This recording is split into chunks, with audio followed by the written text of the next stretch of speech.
Greetings, YouTubians, and welcome back to Wayne Sharp World, where today, as you saw in the thumbnail, it is time to rethink Remet, because what I have on the table here from them is something that if it didn't say Remet on it, I would have never in a million years thought this was a Remet knife, because the level of everything on this is just absolutely insane. This is the Peregrine Falcon.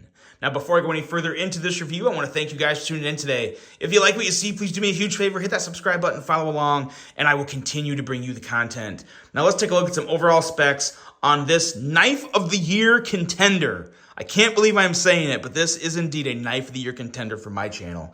Thoroughly loving this. We are looking at an overall length of 7.8 inches, a blade length of 3.15 inches, and a blade thickness at a slightly thicker 140 thousandths. M390 on the blade steel with a Tanto style blade, a very thin and slicey flat grind, a handle length coming in at 4.4 inches, handle material of titanium. Locking mechanism is really cool on this. It's really enjoyable. It's a dual lock. So it is, yes, it is technically a button lock, but then it's also a liner lock, which is super fun.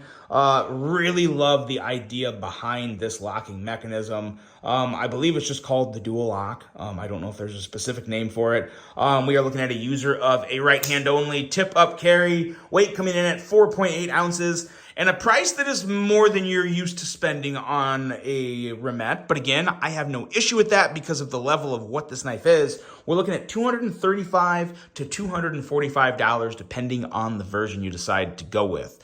And I highly recommend going with some type of version because this thing is freaking awesome. Some quick size comparisons here to see how it stacks up with some other knives. We'll bring out the good old Drop Bear, which shouldn't be too far off. Actually, it is pretty significantly smaller. And then the Civivi Conspirator, which I think is going to be a little longer. Actually, well, let's see here. Yeah, just a hair longer. But yeah, there you go. If you like the size of the Conspirator, you're going to like the size of the Peregrine Falcon. That's a pretty cool name. I think I'm pronouncing it right. It's either Peregrine or Peregrine Falcon, one of the two. But it's really cool on the website. Of course, there's going to be a link below. Go check out that link because I've never seen, or I have seen a knife before. I've seen knives before that were designed with the inspiration from what they were designed after. But this one, they did a really good job of keeping this looking like the Peregrine Falcon. Like that, it was an incredible, it's a strong artistic effort is what went into this knife to make it look this good, make it look like a badass knife and also not look like a bird or a falcon. So really excellent design work here. A blade that I thoroughly enjoy. It is an excellent looking Tanto. You don't have your compound grind. This is just flat grind and flat grind. So yeah, I mean, I don't necessarily think that's a bad thing. Just important to note because usually sometimes you'll see compound grind Tantos and regular flat or hollow grind Tantos. So that's what you have here with this. And you have a really cool blade shape with all of the deployment options. You got your front flipper tab, which works, and it actually works pretty well. The only thing that would make this better, and I think it would be a significant improvement, is to put tighter jimping up here. It really bothers me when companies do this. The jimping is okay, but again, you need more than just wide jimping. You need jimping like what is on this Kubi Momentum right here. You need this type of jimping. If this jimping was on this knife, it's the only thing that could make this better, in my opinion. Literally the only thing that could make it better. That's what I want to see on every front flipper. So hopefully that is noted because, like I said, it's the only thing that could make this knife better, but at the same time, it still works fine. So, you know, take it for what it's worth.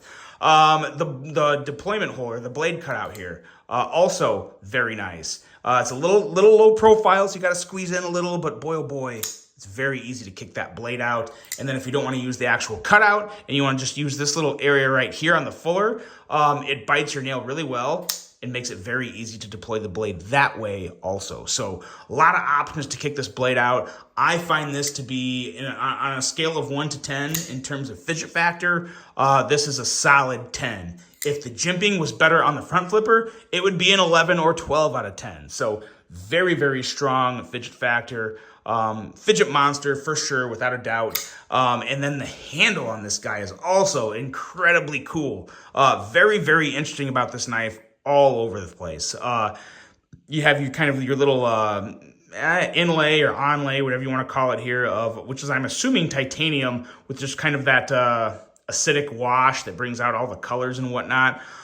This did die off a little since I've had it, but I've actually carried this a lot. And usually anodization like this will wear down a little. I mean, that's just typical. It's to be expected. So I don't see, there's no problem there.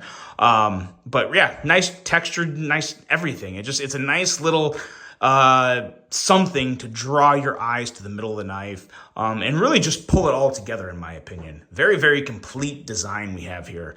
Little things too, like like the notch on the top of the blade up here on the spine, how it kind of matches the clip. Little things like that kind of make this knife just gives it that little extra pizzazz, that little extra something, something. In terms of ergos on this guy, fantastic ergos. It's not like Spyderco Shaman stuff, but boy, oh boy, it sits in my hand. It's perfect. Nice width and thickness, nothing poking me. The heavy beveling on the sides here are very much appreciated. And everything up here is just, again, yeah, very smooth, very easy to hold in hand, and feels very secure in hand. So no issues with the ergos. Love the ergos. And it has a lock back here. So now the blade's locked. Now it's not. I've said it before and I'll say it again. I think locks are pretty pointless on knives. I personally don't have a use for them, but where they put the lock on this knife, on the clip side, not on the show side, it does wonders for the aesthetics of the knife. And they put it in a place to where it's really out of the way. It's not going to cause any issues. It's not going to bother you. Just a really, really smart design there. So I applaud them for that. I don't necessarily love the lock being on the knife, but I really applaud the design approach they took to it, where it was placed. I think it's well done. Very well done there. And outside of that, all we really have left to talk about is, well, we've actually kind of already talked about the action. It's fantastic. It's so, so good. The button is very, very easy to kick the blade out or close it. Yeah, it's very smooth. Again, fidget factor of 10 out of 10.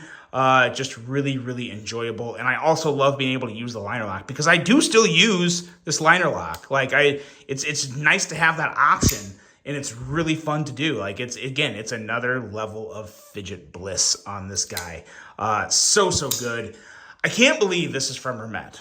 And when it comes to rethinking Remet, if they keep bringing stuff like this to the market, with this level of quality and unique design, I think this is a very unique design. I'm in love with the design. It's not the most elegant thing in the world, but it's not supposed to be. It's supposed to be, futuristic and fun and fidgety and it's striking. It's a very striking design. I really enjoy it.